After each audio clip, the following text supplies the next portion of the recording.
Juan Alfonso Carrizo nació en el departamento de Piedras Blancas, hoy Fray Mamerto Esquiú, Catamarca, un 15 de febrero de 1895. Fue maestro y un patriota cabal, cuya obra en su género no tuvo parangón en toda América. Precisamente vamos a ver algo de su vida y de su obra, a través del prisma de dos grandes pensadores también, los tucumanos Enrique Prevedel y Roque Raúl Aragón. Enrique Prevedel o Miguel Cruz, seudónimo que usaba con frecuencia, es un autor prolífico nacido en 1947 en San Miguel de Tucumán, cuya obra remite con frecuencia al núcleo religioso de nuestra cultura. Precisamente en uno de sus mejores textos, La cultura fundacional argentina, nos lleva a reflexionar sobre las graves mutilaciones de nuestra conciencia histórica, que por lo general no sabemos advertir. Así, guiados por su mano maestra, notamos que el pasado anterior a la independencia no transcurre sino mínimamente bajo la égida del Virreinato del Río de la Plata, fundado en 1776, y que nuestro original pertenece al Virreinato del Perú, y el estudio de su irradiación étnica y cultural al actual norte argentino, a Córdoba y hasta Cuyo a través de Chile parecieran no importar. Es como si el país hubiera divagado en una oscura nebulosa colonial, harto imprecisa, hasta su iluminación por la ilustrada monarquía borbónica con la creación del Virreinato del Río de la Plata. Como resultado de esa educación histórica, realizada por el influyente centralismo portuario de Buenos Aires, en clara continuidad con el antitradicionalismo de la Ilustración borbónica, desconocemos el definido carácter cultural que daba la patria en siglos de hierro, la vasta región del Tucumán y sus proyecciones. El Tucumán nace como gobernación fundada en el magnífico siglo XVI, en 1563, por real disposición de Felipe II. Incluía en su dilatado e importante territorio las actuales provincias de Jujuy, Salta, Tucumán, Catamarca, Santiago del Estero, La Rioja y Córdoba. Crítico del sistema educativo positivista del liberalismo, Cruz nos dice que esta dimensión de la cultura del Tucumán, sea hoy desconocida o negada, no es más que el resultado de la política educativa impuesta desde el siglo pasado, refiriéndose al siglo XIX. Su ubicación mediterránea, alejada del puerto, le trajo marginación, aislamiento, ausencia del nuevo progreso y cruda pobreza, pero quedaron virtualmente intactas sin ser destruidas las raíces de su cultura, que pudo de este modo sobrevivir a la modernidad e inclusive resistir firmemente hasta el embate final de la masificación. Como vemos, hay que comprender aquí el juego de fuerzas entre la gobernación del Tucumán y el virreinato del Perú por un lado, y el advenedizo virreinato del Río de la Plata por otro. Mientras una conservó las raíces fundacionales de la cultura argentina, el otro se quedó solamente con el desplazamiento de nuestro eje político desde el Pacífico al Atlántico, con el poder y la riqueza económica subsecuente, que ya engolosinaba y corrompía la población portuaria desde los tiempos del contrabando colonial. Buenos Aires y su área de influencia inmediata, la del Paraná y Uruguay, tendrían desde entonces el dominio de la política, mientras el interior, el Tucumán, sería el custodio de la cultura, de la tradición. Tal vez sea necesario advertir que el área cultural del Tucumán no se encierra y remansa en las provincias del noroeste argentino tan solo.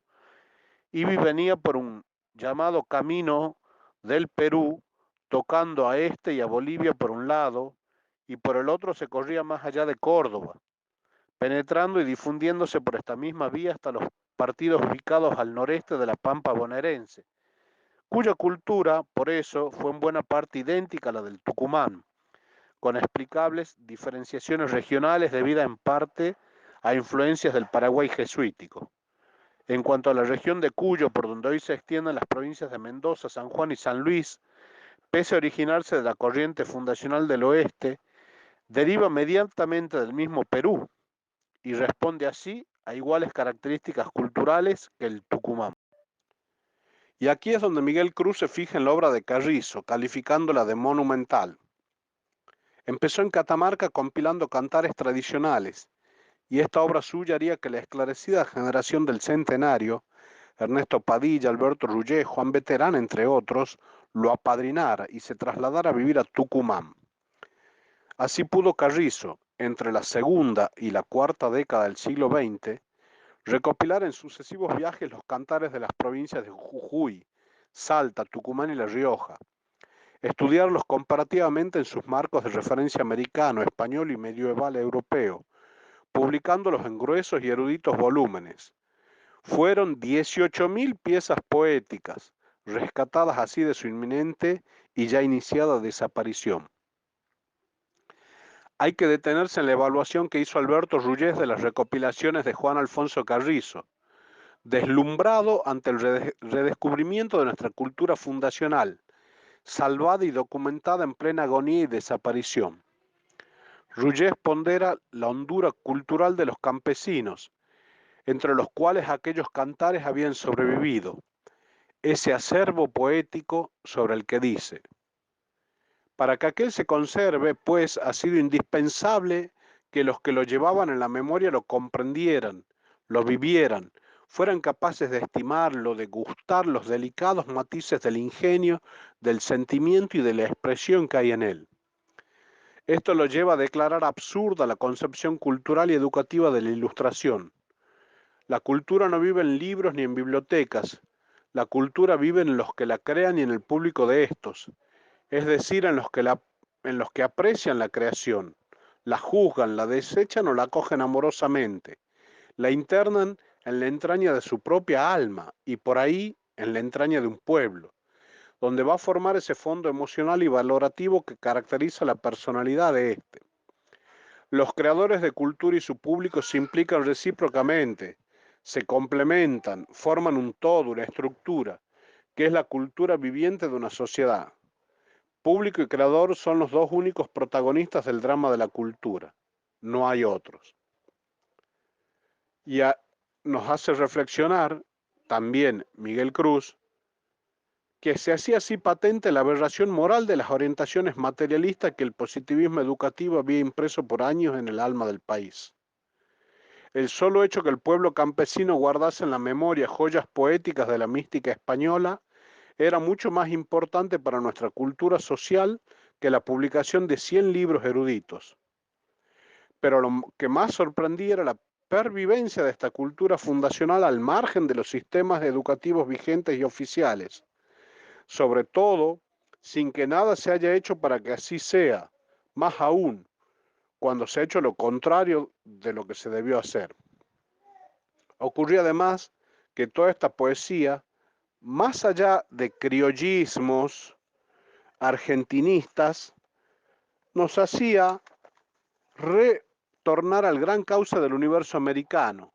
Si se vincula el gran caudal de estos, refiriéndose a los cancioneros del norte, con el material recogido por investigadores de otros países de América, se tendrá que llegar a la conclusión de que estamos en presencia de una gran cultura popular hispanoamericana. Esta gran cultura popular a la que refiere Rullés alimenta nuestro patrimonio poético fundacional y necesita ser analizada. Cruz nos dice que cuando lo popular y lo tradicional confluyen, dan origen a una poesía de carácter patrimonial, ya que es tenida como propia por todos, popularidad, y ese sentido de posesión da derecha a transmitirla en herencia, tradicionalidad. Cuando tras el peso del proyecto político y educativo del liberalismo, nuestra cultura fundacional se eclipsó en el país, las generaciones que habían advenido con la inmigración, al integrarse, creyeron encontrar en el gauchismo del Martín Fierro un arquetipo nacional. La confusión no solo era de ellos, sino también de hombres de letras que, pese a proclamar una vuelta a nuestras raíces, tomaron los modelos poéticos gauchescos como legítimos derivados de nuestra poesía original. Leopoldo Lugones en una etapa previa a su maduración de lo nacional. Ricardo Rojas y sus continuadores creyeron y afirmaron esto.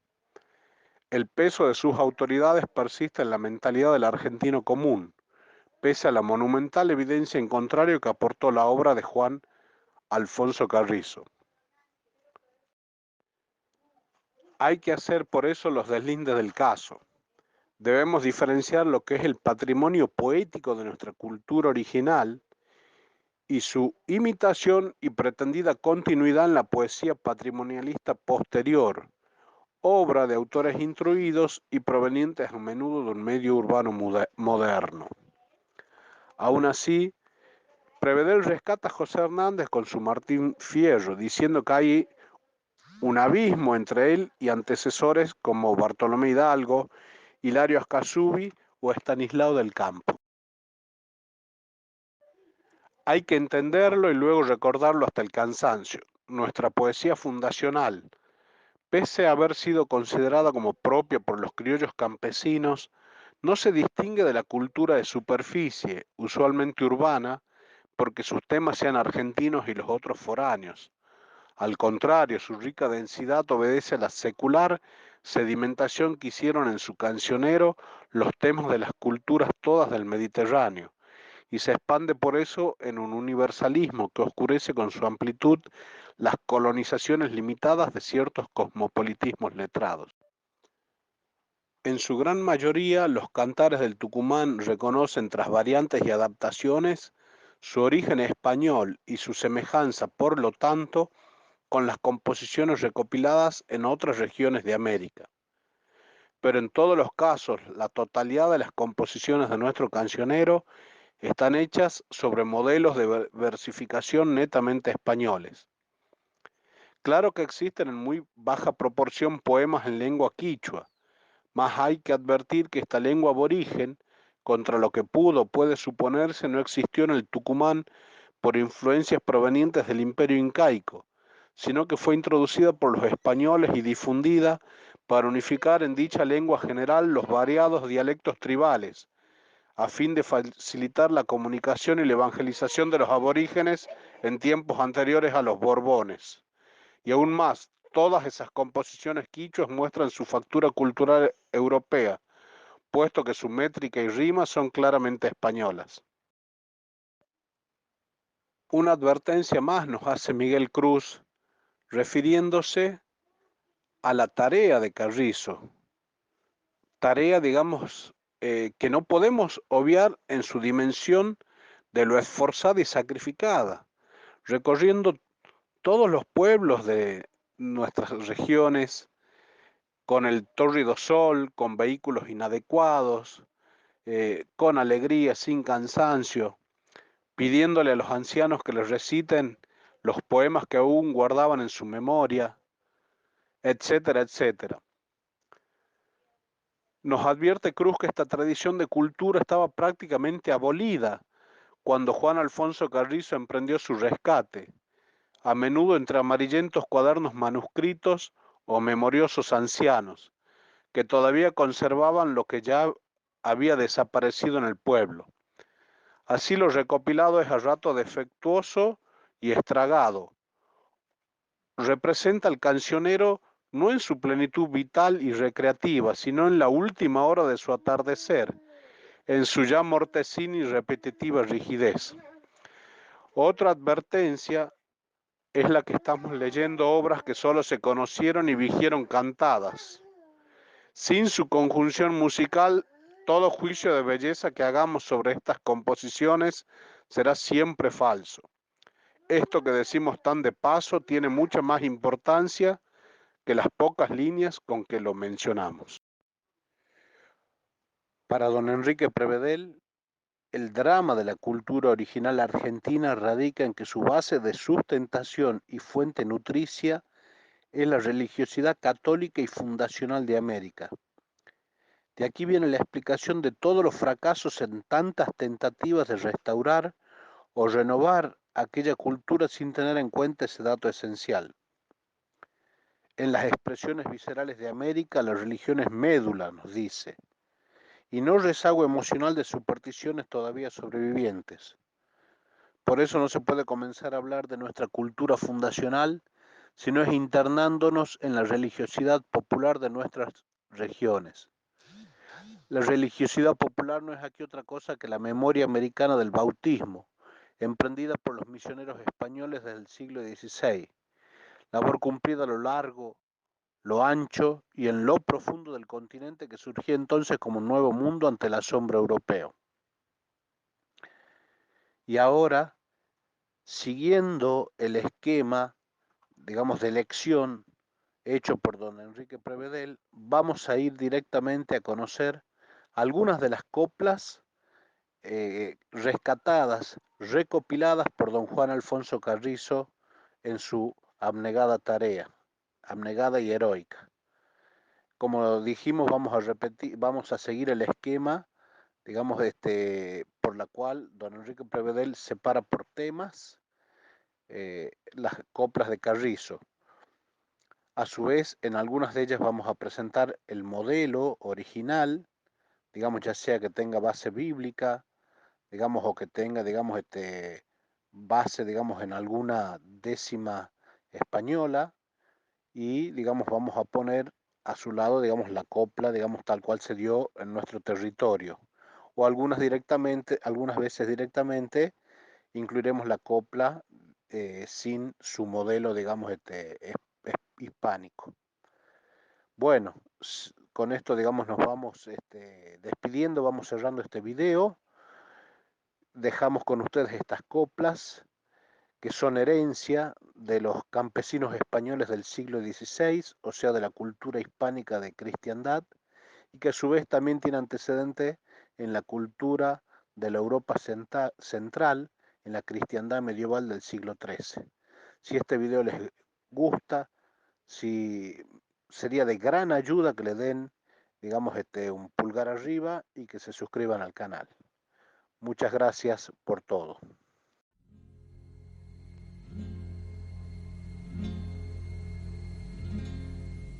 En los pueblos de mi Andalucía, los campanilleros por la madrugada me despiertan con sus campanillas y con su guitarra me hacen llorar.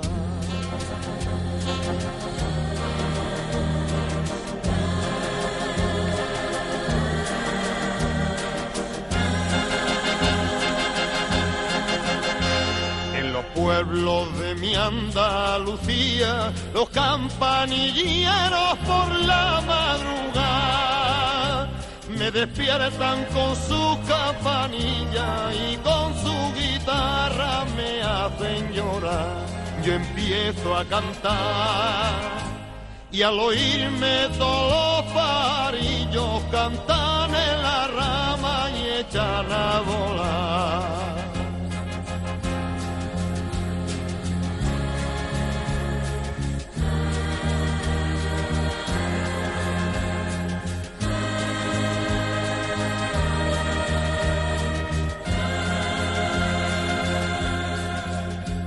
Pajarillos que estáis en el campo gozando el amor y la libertad, recordarle a la niña que quiero que salga a su rea por la madrugada, que mi corazón se lo entrego al momento que llegue, cantando la pena que he pasado yo.